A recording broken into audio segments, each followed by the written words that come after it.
The views and opinions of this broadcast do not reflect the views and opinions of Armed Media, New Productions, and its affiliates. Enjoy the show.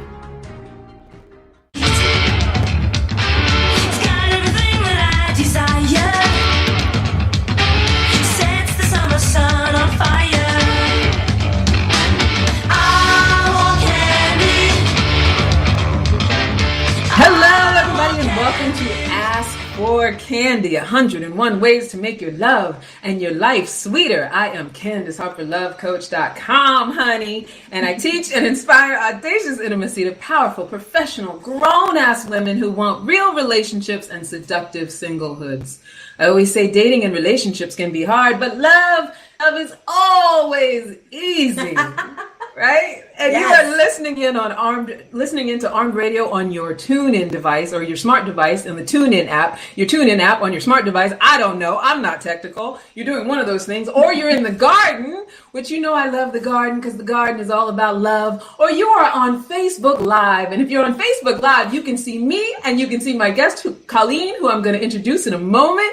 And I see that Lee has come in. I see that Denise has come in. I see that Peggy is here. Everybody's loading in. We got a lot to talk about tonight. Also, if you want to call in and talk to us, the number is 1-800-508-5431. Remember that this is a conversation. If you are on Facebook Live, we are not television, honey. You can comment and we will talk back to you as long as everything's working properly, technically. So, like I said, I'm Candice Harper Coach.com, and my talent is conversation. My passion is personal growth. My purpose is to teach and inspire radical self-acceptance in myself and others so we can all have our best possible love life.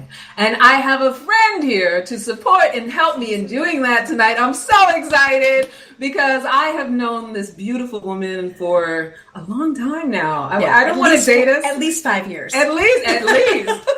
And we have mutual friends that we've known of each other since undergraduate school. And for those of you who can sort of guesstimate based on having listened to the show before, you know that that's been a minute since undergraduate school. Just a little bit of a minute. So my special guest is not only a friend and fellow Penn State alum, she is also the baby of a big Irish Catholic family from Philadelphia. Holler up. Right? And inevitably an engaging professional storyteller, y'all. This whole show tonight is about telling stories. Now, she's just coming off of her sold-out one-woman show at The Tank, right, in Manhattan, and it's called That's Not How It Happened. Was there any video of that show? There is, yes. Oh, that's fantastic. I know. It's in the vault right now, okay, but it may be available soon. So you're going to be able to access this show, everybody. And there's going to be other things coming up, other shows coming up. And so, ladies and gentlemen of Armed Radio Global, Facebook Live, and later on YouTube, the incomparable Colleen Hindsley. Thank you. Oh, I'm so excited to be here. Yay. I love it. I love the show. Awesome. Long-time listener, first-time guest. Love it. Thank you so much for having me on the show. This is amazing. I can't wait to hear from your listeners. As Candice said, I am a storyteller. I'm also a writer here in New York City. I spent most of my career, my adult career, working in corporate advertising. I was an executive, and about a year ago, I decided to do the thing. I quit my job. Woo! I know, right? I quit my job. Yes. And the reason I quit my job was because I realized that although I had a wonderful career, I loved my company, the people that I worked with, I was working for somebody else, and I wasn't really pursuing my dream and my passion, which was to be a writer and a storyteller. Because I had like a little bit of, what do you call that, fear? Yeah. Fear? I think that's what they call it. And I finally realized that if not now, when? And I did it. Yeah. And now that's what I'm doing with my life. I'm telling stories in New York City. I just finished my show, as Candice said. And I have a consulting business that I have up and running now to keep myself, in my apartment. Right. That laptop life. I'm living my best life. It's that laptop entrepreneur life. That's right. In your pajamas. That's right. Pajamas. You and me both, honey, please. Pajamas or coffee shops. Right. Sometimes in coffee shops in my pajamas. Yes. No judgment. This is a judgment-free zone. As long as you don't go to the coffee shop with a towel on your head. No. Okay. I draw the line. I've been known to do such things. Well, not coffee shops. In college, I used to go to the dining hall with a towel. Well, yes, right? of course. But we were cute, right? We were 18 cute back then, right? And we're still who was cute. going to check us? We're still cute, by the way. But when you're 18, you get away with sweatpants. You do things. Yeah, it's a lot. Yeah. Awesome. Colleen, I'm so happy that you are here. So I'm going to tell everybody a little bit about, if you're tuning in for the first time, just so you know kind of what this show is about. First of all, the Facebook Live people, I see Andy, I see Robert, I see Mia, I see Rebecca. Welcome everybody who's here. So what this show is about, each week we will have lively conversations about different topics relating to love and relationships. Sometimes I bring on special guests like my lovely Colleen tonight, or we play games or have activities, but always we get a chance to laugh, cry, or just learn something new. And that's why this is a conversation. We're not here to hand out, any sort of rules or rights and wrongs or anything like that. We're not here to shame whatever your love situation is. We all have our different things going on, right? And our only intention is to create audacious intimacy, seductive singlehoods, and healthy relationships for all of us. So this week's show is for anyone who has ever face-palmed after an awkward date because you have said too much or said too little, or if you ever felt misunderstood because you shared things about yourself that were met with criticism or even disgust, which that happens, like on first dates and things like that. I feel Guilty. Like, yeah, right? Guilty. Me too. Where it's like, I told way too much. This sounds very familiar to me. Yes, myself. Yes, I recognize myself in this. Yeah, I made the mistake one time of just sharing too much of stuff that was, and not. Here's the thing, we were saying earlier, you get to a certain age, you're going to have issues in your life. Yeah. Problems will have occurred. Things will be going on or have been going on. People get fired from jobs, people die, all kinds of stuff. Yeah. But it's like, how do we share those things early on, or when we're meeting someone, or how do we not share them? How do we know what to share to be authentic and connect, but not, scare people? Yeah. Number one. Yeah. And number two, it's like we really want to be able to be honest and be ourselves. And, how do we do that without just putting all of our the TMI, or putting all of our stuff on the table in a way that makes other people uncomfortable, because that's not in any way engaging. Right. Exactly. So, yeah, that's what we're going to talk about tonight. That's going to be sort of the point of the conversation. I want you guys to feel free to chime in if you have any examples of when this, you've experienced this, or, just what you think about this topic. If any of it resonates with you, please feel free to call in 1-800-508-5431. And of course, those of you on Facebook Live, please feel free to comment and, let us know if it resonates. But I'm going to let Colleen take the mic. Colleen, with her storytelling, and I want you to get a chance to engage with us and bring us in. Thank you. Yeah. So what I want to tell you tonight, what I want to tell you is that, as I mentioned earlier, I left my career because I had this real weird, this voice in my head saying, "Girl, tell your stories." Yeah. And I had come from a place where I'm from a big Irish Catholic family. My parents owned a bar. That's where I grew up. And in the last 8 years, I've lost both my parents. They both passed away, and it was really foundation rocking for me and for all of my siblings. And just, you think you're okay, and then you're not okay, and grief is a crazy thing. And storytelling really started to bring me back and bring me out, because I was kind of able to connect with people and get out there. And so, last summer, when I left my job, my big focus was getting this. I had this big dream. I wanted to do a one-woman show near Broadway. That's awesome. I was like, I want to do it in New York City, maybe even on Broadway, but probably just near Broadway. And so I did that. I opened mics, and I took classes, and I took big, scary risks, and I told stories that scared the heck out of me. And I figured it out. And finally, in March of this year, I was able to put my show together, and I performed it on stage at the Tank on 8th Avenue, close to Broadway.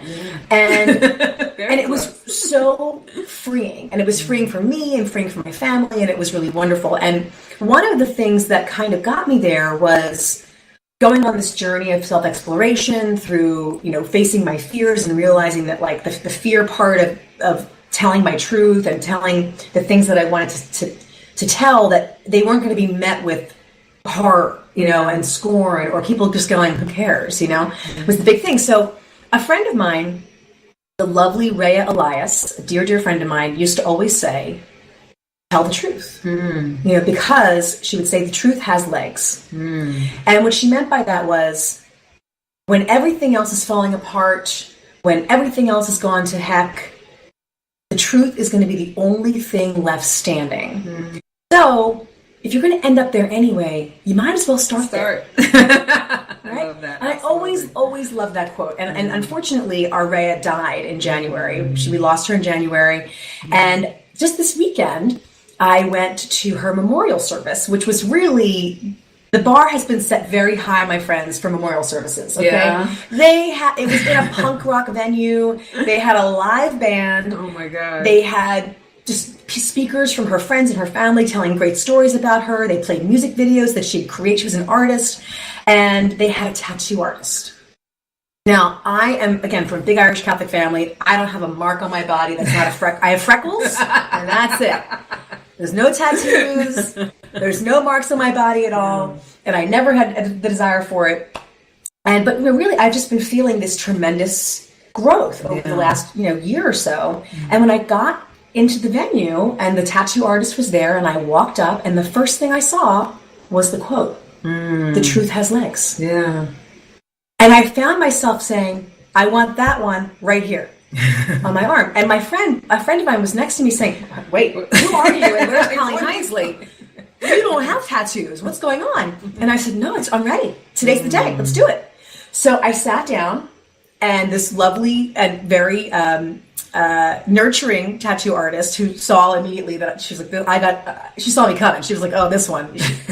I was doing like yogic breathing. I was chanting. I was making a spectacle of myself, because, my friends, many of you may have tattoos. It hurts. Yeah. God bless you. My friend said to me, oh, it's like getting your eyebrows waxed. Not at all. No, it wasn't. It was very, very painful. Yeah. But I did it. And the minute it was done, I realized I had done the right thing. Yeah. And I'm so happy. And I really keep looking at it. I keep looking down like, show it. Can you see it? Oh, You maybe can kind of see it. in the corner there? Yeah. It says the truth. Here, bring her. There you go. There we go. There it is. The truth has legs. I love it. So that's the story. I really feel like the truth really set me on a great path. Yeah. And I had some really wonderful supportive friends. Candy, you're one of them. Oh. And now I'm always going to remember it, because it's right there on my body. Yeah. I love that. I think that's fantastic. Thank you. And if you decide to continue it, you could have a whole sleeve. I'm telling a lot of truth. Right? I love that. That's awesome. Thank you for sharing that with us, Colleen. So that's what we're talking about tonight, people. It's like, we have our stories, we have our truth, we have our things that happen in our lives. And like, how do we just share that with strangers, with each other, and where and how? And, what are the ways to just kind of get comfortable with just being who you are, saying who you are. Colleen, I love that you are just so game and you just jumped right in, because there's people out there listening on the TuneIn app. There's people in the garden. There's people on Facebook Live that you have no idea who these people are, but you just jumped on in and you shared something Gotta do it. that, absolutely resonated with me. And I know anybody who's ever lost a friend or, just did something impetuous just to, fulfill a feeling, you understood that. So I want you to talk to us a little bit, Colleen, about, and I know that here's the thing that I love, because I know that story was very much from the heart, but I also know that as a performer, you do have sort of a structure for how we do this, right? Mm-hmm. How we get people engaged, how we, talk to people. So I want you to get a chance to sort of talk about, sort of the process of it and what you think as far as, what we're talking about tonight. Sure. It's interesting because I do storytelling performance, which means that typically I'm either on the radio or I'm on a podcast, probably not the radio, or on a stage, and I'm telling a story. It's a one-way transaction, and it's a one-way relationship. It's me sharing. And there is usually a structure to it. There's a beginning, a middle, and an end, and you try to make it a little bit dramatic. You try to make a connection with the audience as a whole. And then the flip side of storytelling, which I'm also, I'm sure, I know, Candy, you do it, and a lot of you may do it too, is we use stories in our interactions with people one-on-one or in small groups that are less one way. They're really more storytelling and conversation, and storytelling with the purpose, whether we realize it or not. Our intention is really to connect with people. And for me, there's a lot of similarities between those two things, but if we're really talking about the context of how can we all use stories to heighten our connections with the people around us, whether it's with our friends or our families and loved ones or colleagues or dating, some of those things, they're a little different because it's about not just telling stories about yourself, but it's really reaching out and making that connection with the person so that person feels like they're part of your story. Does that make sense? Yeah, it totally makes sense. Meaning, like, making that connection with the person. How would you say to go about doing that? Like, so that how do you bring them into the story? Like, how do you? So I would say when I'm thinking about stories that I'm going to tell on stage, a lot of times I choose stories that I'm ready to investigate and examine and look at what they mean to me now versus what I thought they meant to me when they were happening. Right? Yeah. But when I'm telling stories with connection, I usually, and I don't necessarily overthink it, but I think that just organically, I think most of us tell two kinds of stories. We tell stories that show the other person who we are, that, kind of they illustrate the kind of person that we are or where we came from or what our background is. Or we tell stories that help people understand what we like or what we don't like or what we're interested in or what our passions are. We're so narcissistic. We are. We really are. But who I am and what I like. Exactly. It's that's all you need to know. Who am I? And what am I into? Yeah, right? That's the thing. But the reason that the nuance there is the connection of being able to say, you know what? I'm not just going to monologue at you. I'm not just going to talk at you for 5 or 6 minutes about what I like. I'm trying to find the spark in the other person's face or in their voice on the phone, or if you're texting, you're trying to find that thing that says, yeah, me too. Like the response that you really want from people is, yes, you know what? I don't know anything about live action role-playing video games, but I understand why you do, and I understand how that makes you feel, and I understand, why you do that. And here's what I do, and it becomes this portal for sharing and for that thing that ultimately becomes what makes, a really great business partner or a colleague or a friend, or enhances connection with your family or on dating if you're on a date. It's that thing that kind of makes people go, oh yeah, he's really interesting, and I really like talking to him. Not I like hearing him. You know what I'm hearing in what you're saying, and it totally makes so much sense, is the difference in, like, if you approach it like you're trying to get a reaction out of someone, what you're going to give off is that you're doing what you just said, like you're setting someone up to have to hear you. If I make the decision that I'm going to tell my story based on wanting you to react a certain way, or in a lot of people, especially on dates, want to impress each other, right? Right. So I want to be impressive, and I want some proof that I've impressed you. Right. So of course I'm going to be so presentational that I'm not sharing myself, right? Whereas the opposite of that is I'm just sharing myself. Yeah. And I'm not attached to how you respond to it. Exactly. And, believe me, all of us, and many of us, maybe we enjoy once in a while being the person who can just tell a great story that entertains people. And that's fair enough, too. And we love those people. We love that. We always have those friends at a party who can do that. And it's like, yes. Yes. In a spare moment, they can get up there and they can, break the ice or whatever. Yeah. We're talking more about how we really are able to own and tell our stories in an environment that's really specifically not presentational, and that's more, trying to really elicit connection between people in a meaningful way. Yeah, as opposed to like any sort of ulterior motive or looking for some sort of reaction, right? Some sort of attachment. Right, exactly, yeah. Yeah. Ha! I want to know what I see Tristan and Glenn and Angela. Hi, Angela Graham Todd. And Scott joined, and Doug. I want to know what you guys think. So hopefully, let me see. I see this. Okay, it's got 2 comments so far. I want you guys to chime in. And those of you who are on Armed Radio Global on the TuneIn app, and those of you who are in the garden, call in 1-800-508-5434. You would think I would remember this number by now. It's 1-800-508-5431. call in and talk to us about, what you're hearing in our conversation about, how to connect with somebody in an authentic way and how to tell your story. And I have some questions for you. Lay it on. And you might have answered it a little bit, but I want to sort of get really specific. So how do you determine, performance-wise, how do you determine what stories you want to tell? What identifies a good story? Yeah. So what identifies a good story for me, I know that I'm ready to tell a story when I know that I'm ready to look at it through in a different way than when I experienced it. That's the first thing. But what I think would be a great story is usually something that I think the audience will recognize in themselves, even if they didn't grow up in a bar with 6 other siblings and a big family.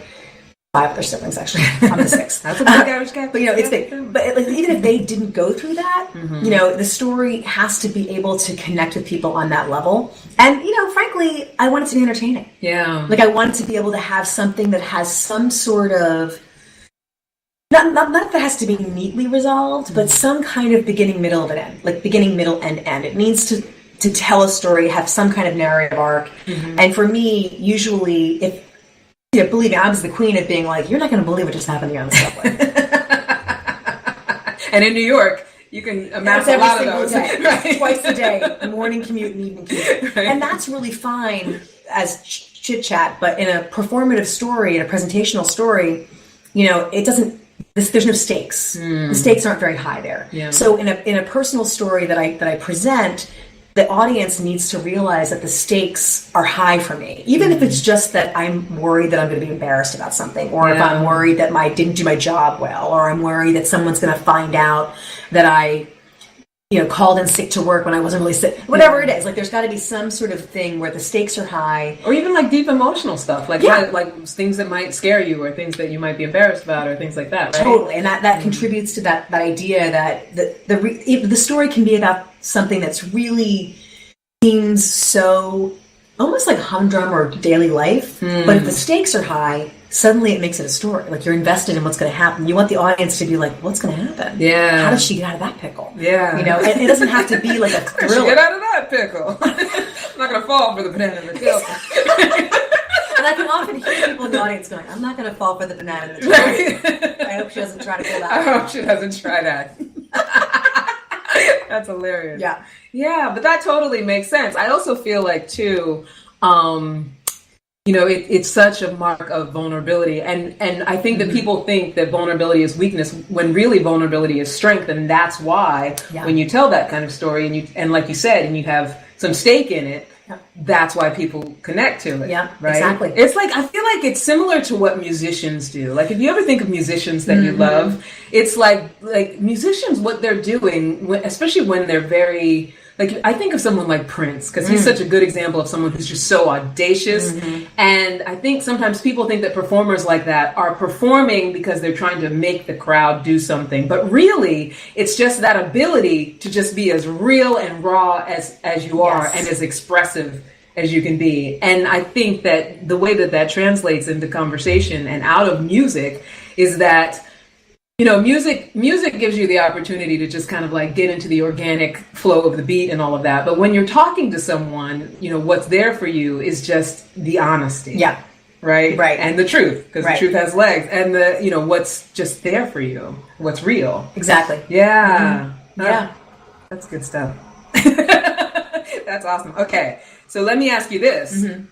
What is your advice for someone who struggles with the conversation thing, the social engagement, the social interaction, goes on dates and it's always awkward and, doesn't know how to get to that space where they're comfortable with telling? Yeah, I kind of think I boil it down to 2 things. The first thing, it's going to sound really obvious, but relax. If you're an introvert, embrace that. Yeah. You don't need to be anybody other than who you are. And, once you can relax and let yourself off the hook a little bit for having to have stories and be connecting all the time, that's what makes us shut down. And if you can just relax and be comfortable in your own skin, and so, and even sometimes it's even saying, I'm an introvert. Yeah. I'm not really a person who typically does this kind of thing. Yeah. And then once you can let yourself off the hook for that, you might find it to be a little bit easier to engage. Yeah.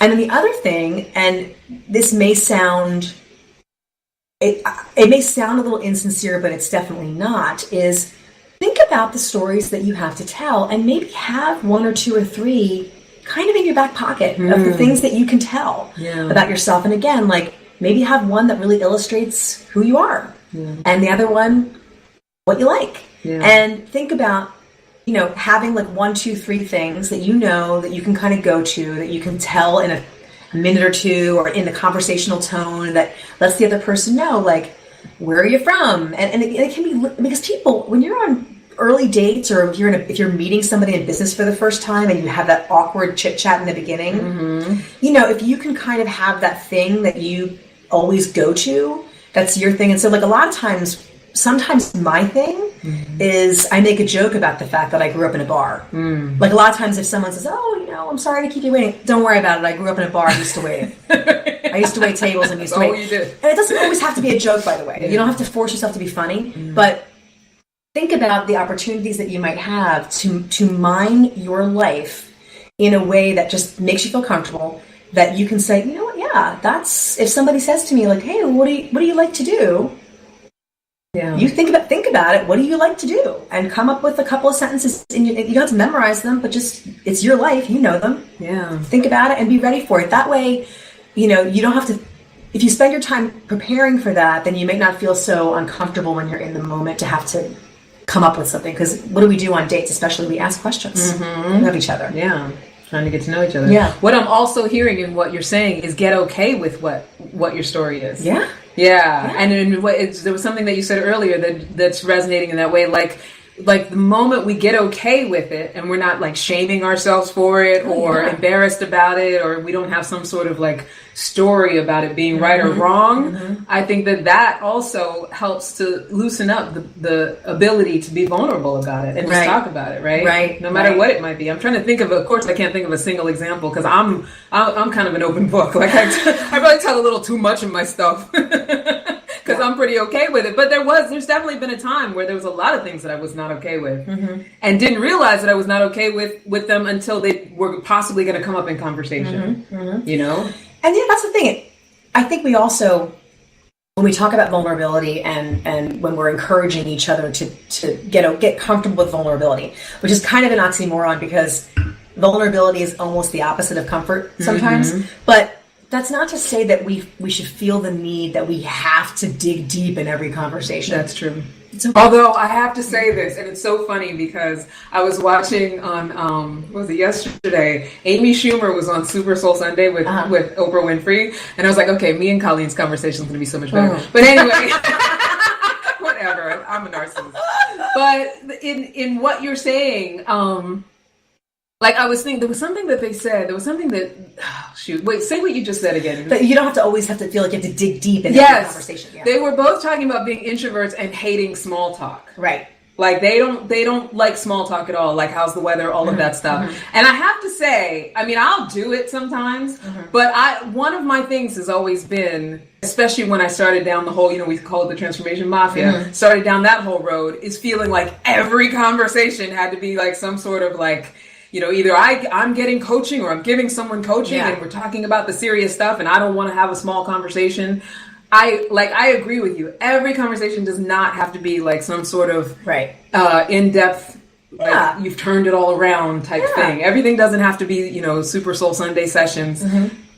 And that's a lesson that I had to learn. Well, it's true because I always like to have a very deep conversation. Do you know what? Your friend and mine, Brene Brown, love her. uses a phrase Speaking of deep conversation. Called floodlighting, which is if I meet you, right, and I haven't met you before, and we're sitting down for a cup of coffee, and I suddenly start sharing the inner depths of my soul, you might be into that, right? Yeah. But you might look at me like a deer in the headlights, and like literally as if I've shone a floodlight on you. Yeah. And again, the purpose of storytelling and sharing our stories is connection, not this. And so if the other person, if is feeling like confronted, or it really just means that that person maybe hasn't earned your story yet, or earned that story. Yeah. You know, and they may earn that story eventually, and they may want that story eventually, and you may want to share it. But, you know, the idea of having healthy boundaries is a good thing, you know, and that means that's good news for some people, that so you don't have to literally talk about all the trauma in your life in the first few interactions, but you can then start to sort of ease the way by sharing other, maybe, you know, things that are a little easier to talk about, things that kind of talk about who you are. And again, maybe it can be elevated above just the how's the weather small talk. But, you know, sometimes those foundational things, we think of it as small talk, but like, if you're really, small talk to me is if I'm in an elevator with somebody that I'm never going to see again, right? But like, if I'm really meeting somebody with the potential that I'm going to forge a connection with them, whether it's a professional connection, it's a new friend, it's a potential intimate partner, I want to know where they're from. Yeah. Because to me, I'm like, where are they from? Mm-hmm. Ooh, how many brothers and sisters do you have? Oh, you're from the East Coast? Oh, you're from the West Coast? Like, ooh. Like, I want to know. I want to know all that stuff, because to me, that gives flavor to it. Yeah. And also, it's the thing that makes people comfortable. And when you're comfortable, you tend to start opening up more. And if you're uncomfortable, if you feel threatened, you close guarded. Down. Like an armadillo. I saw this little meme today on Facebook where the armadillo closed up, and I was like, well, that used to be me. Yeah. I used to identify with an armadillo. As soon as somebody got too close and started asking me too many questions, I would just go right down, and I would go into a little round ball. I hear that.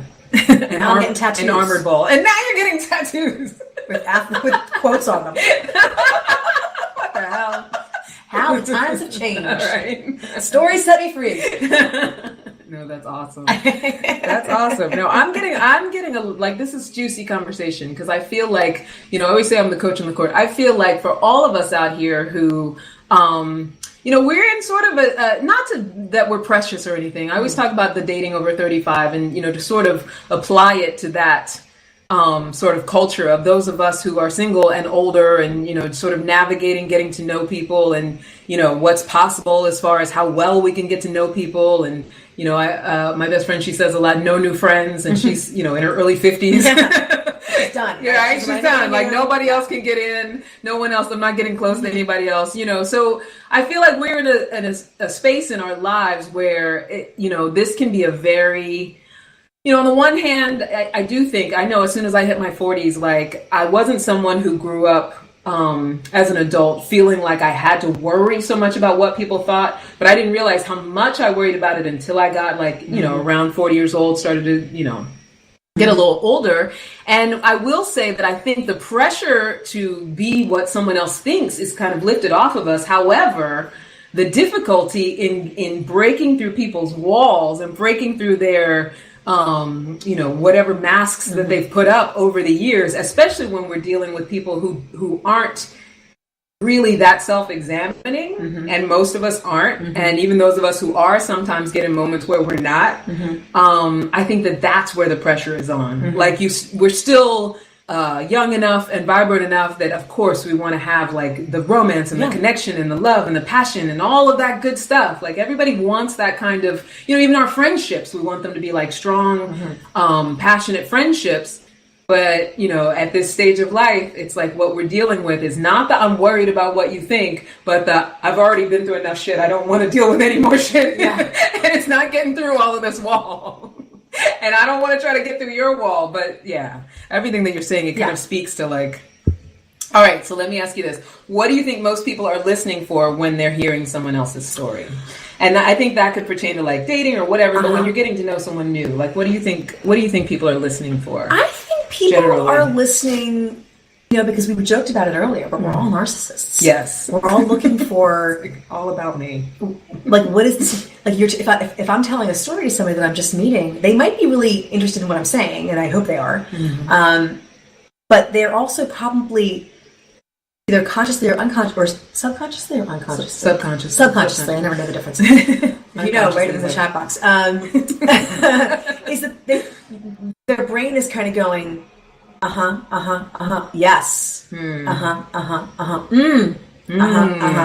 yeah, like, because they're looking for the thing that lights up in their brain that means, oh, this person, maybe they're not like me, we're not alike, but we have some sort of symbiosis going on that we may not be able to define, but it's there. And when you're telling a story to somebody and you're talking to them in that way, sometimes you can even see it in their face. They just go like, oh yeah. Like they lean in. It's like the thing. So I think that's what people are listening for, whether they realize it or not. But they also, sometimes they're listening specifically for like, okay, is this a person that that I like? Am I into this thing? Do I get it? Yeah. Does it make sense to me? Is it resonating with me? And, that's literally what happens when you're just meeting somebody, and it can be the most casual conversation. I think it's not really, we don't do it consciously. I think, but we're constantly filtering people through our own lens. Yeah. And I don't think anybody can stop that. I think that's just natural, right? I agree. Yeah. But I think that's what they're looking for. And I think too, it's about trusting that, when we are being authentic, that it will resonate. Yeah. I mean, whether or not that person is going to be someone that you form a relationship with or not is an aside. That's neither here nor there. But when you're in a moment of connecting with somebody, if you're just being yourself, we are all connected. No matter what you believe, on some level, the human experience is what bonds us. Yeah. So for almost any story you could tell, if it's an authentic story, right? Someone else could say, oh yeah, like I know what that's like to lose a friend. Yeah. I know what that's like to, work for my parents or, whatever. Yeah. Or be in a job that you don't like. Yeah. Or have a dream that you're afraid to pursue or whatever it is. And I think that, the thing is that people also listen for, and again, whether they realize it or not, is they do listen for authenticity. They want to know if you are full of baloney, as my mother used to say. You're full of baloney. They want to know. And many people will say that they can smell it. They can sense it. And often I feel that people who are kind of full of it are not that way because they're trying to deceive people. It's really that they're not comfortable. It's the veneer, yeah. It's the veneer and we all have it. We've all done it. It's like Chris Rock says, the representative. Right. It's a like a self-protective measure that we've all done in our time. And I think that when you're really committed to trying to make connection with people, that's one of the things that you want to look at a little bit. Like, what's your shtick? Yeah. And is that a place where you can let that go a little bit? Can you let go of the constant joking? Like, that was my thing. My thing was I was constantly with jokes. Yeah. And people might leave an interaction with me going, oh, she was funny, but they don't know anything about me. I had this big wall of like, jokes. Bye. And then I'm here all week. Yeah, I'd be like, tip the waiter. And when I finally, and again, I can't lose that entirely. Of course, it's in my blood. But now I'm more present in that, and I'm more conscious, and I listen more to the other person to see, what are they like? What do they have to say? Yeah, I love that you said that you mentioned listening, because I think that with everything, the magic is in the listening, right? Yeah. It's like and it sounds odd, but even as a performer, because I used to sing, I used to perform also, even as a performer, it's like there is a listening that you have of your audience, and even though they're there to hear you and to watch you, there's an understanding of who you're talking to. Yeah. That when you're one-on-one with people, you can develop if you're just willing to be present for what they're saying, right? So you're talking so much about like how do you tell your own stories and that's also another way to get comfortable with being vulnerable. Yeah. Because just in the listening with someone, that automatically creates a connection that will then give you the gift of like, because I feel like we're in such a society that we meet people all the time. And everybody's trying to like get their thing out and do their thing and give their elevator pitch and all of that stuff. But there is so much magic in just letting that other person, what do they say? It's seek first to understand, then to be understood. Right. Yeah. I think like you hit the nail on the head with the listening is the key. Yeah. And then you get to your storytelling and then you get to, that connection. Ah, girl. We're handling things. We're doing it. Racking it up. So now can you tell us like I said 3 top tips, but it could be any, whatever number of top tips you want to sort of like the art of storytelling. I know that we sort of have covered, how we communicate with each other one-on-one compared to if you were actually performing. But what would you say, and this kind of speaks also to the people who might struggle with it a little bit or might be thinking, I don't know, hating. I know a lot of clients that I've dealt with, a lot of people are hating dating because they're like, another conversation with somebody who's not viable, which I think my advice is that, have fun no matter what. Like, don't be attached to that person being the one. But what makes that easier is being willing to get in there. Give us 3 tips for the art of storytelling. And I would say these probably are good for performance and for personal, one-on-one storytelling. Okay. The first thing is, I say know your audience. Sometimes you don't know your audience, if you're on a date and you're meeting for the first time. But one of the things, and that's how listening comes in, is that if you already know your audience, or if you are meeting somebody and you're not quite sure, listen for the cues, because what you want to do is tell them about yourself in a way that's authentic to yourself, but also that makes them go, oh yeah, me too, or what's next. So for example, if you really are into crocheting, that's great, and you should own that and love it. But if you start telling a story about that amazing thing that you were crocheting and they're wandering off, get it and be like, abort. Yeah.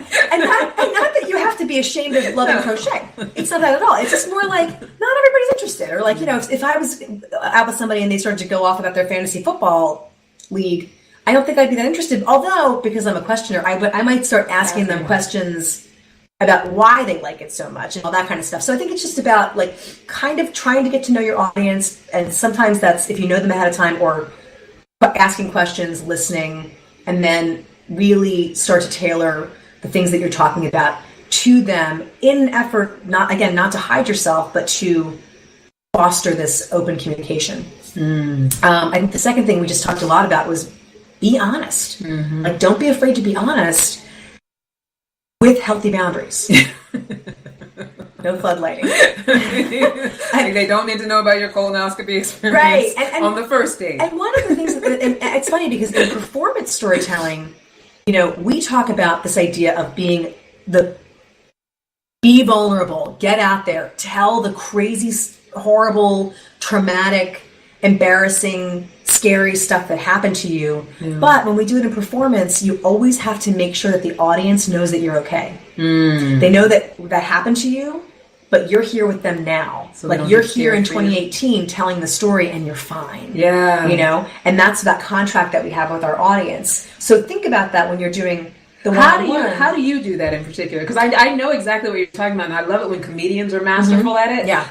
One of my favorite comedians is Bill Burr. Yes. And he's very masterful at talking about his abusive childhood. And this is where I am now. I'm okay. Yeah. I'm good with it now. Yeah. He's good at delivering that. So what is your well, often, to be honest, in my storytelling, I do it through comedy, making some sort of a joke or some sort of an acknowledgement that, and I've actually even heard storytellers literally say, it's okay, I'm here with you in the room. See, I'm good. That's not quite as artful, but it's okay. Yeah. So the reason why that works in performance is because it breaks the ice a little bit. It breaks the tension.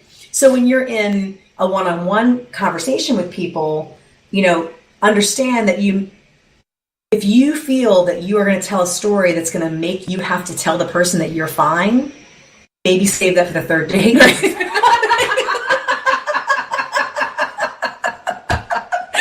Exactly. Hold out for the prime rib on that one. Right? It's a longer story. After you get the check. Yeah. And the check is paid. But that's a good litmus test of okay, is the person worried about?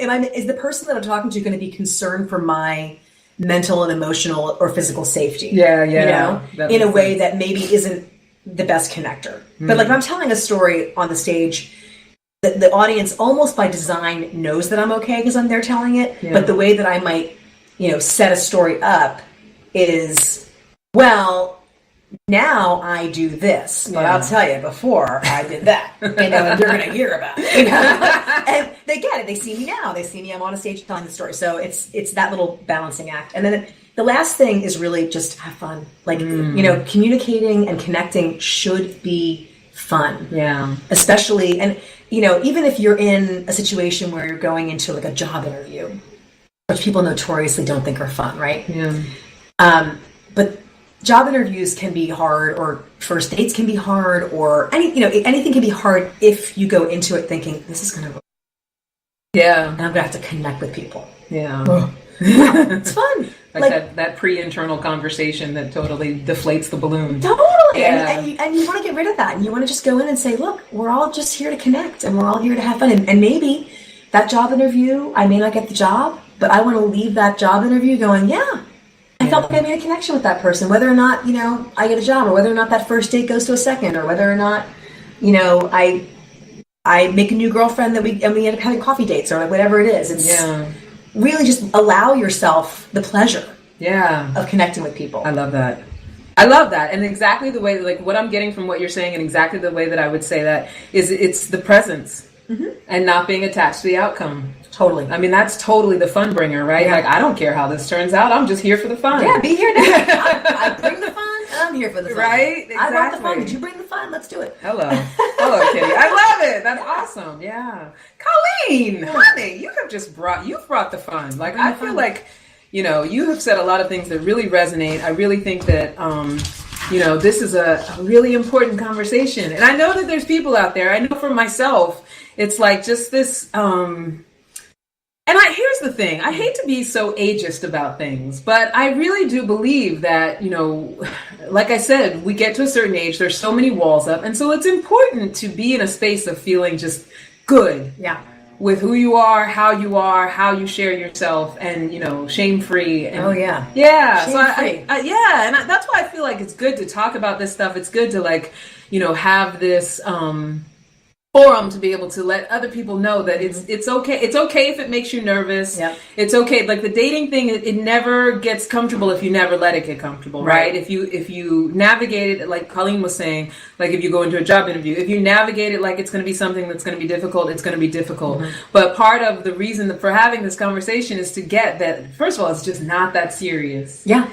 Right? None of it is that serious. And we've all been through stuff. We've all had hardships, and not to belittle anybody's misfortune or to belittle anybody's life stories, but it's good to just really get into a place of comfortability with who you are, what you've been through, how you've been through it, and how you've shown up in the world and how the world has shown up for you. Getting okay with that stuff is what makes this easy. It's the truth, because when you, believe me, as a person, and we've all met those people, right? When they come into a room and they are just, you think to yourself, wow, that person is just so centered and just knows who they are. And it doesn't mean that they're in there meditating in front of you. It just means that they don't seem uncomfortable, right? Or my favorite thing is when somebody comes into a situation and one of the first things they say is, I'm really nervous. Yeah, that's just what it is. Yeah, I'm really nervous. I'm freaking out right now. Yeah. And then you go, oh my God, me too. I'm always freaking out. Yay, we're in it together. Right?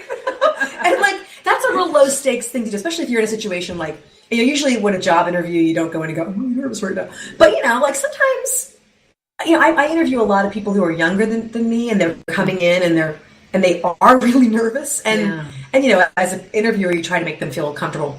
But sometimes it's really endearing. Yeah. If they say, I'm a little nervous. The train was late and it's hot outside and I'm sorry, I'm sweating. And I'm like, yeah, cool. Yeah. I get it. Yeah. I was out there too. It's hot. It's fine. And it really disarms the situation, because then it reminds the other person that we're both human beings and it's okay. So it's okay to kind of own your stuff. Right? It's okay to own where you are in the moment, as long as you don't dive in and start swimming around in it. Right? Super nervous. Oh God, I can't answer that question. I'm too nervous. Too much. It's like, again, I keep referencing my friend Brene Brown. My BFF. She's amazing. She doesn't know that yet. Right.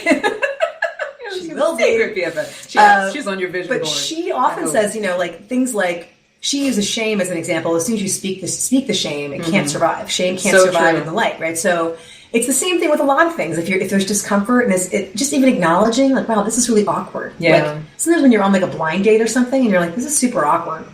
But you know what? The other person thinks it's awkward too. Totally. So it's cool, and then you can laugh at that and you can move on. It's like, thank you for saying it. Thank you for mentioning it. Yeah. Right? In AA, they say you're only as sick as your secrets. Yeah. So whatever you're holding in. Yeah. Yeah. You don't have to I was going to say, you don't have to be the Fonz. Too cool.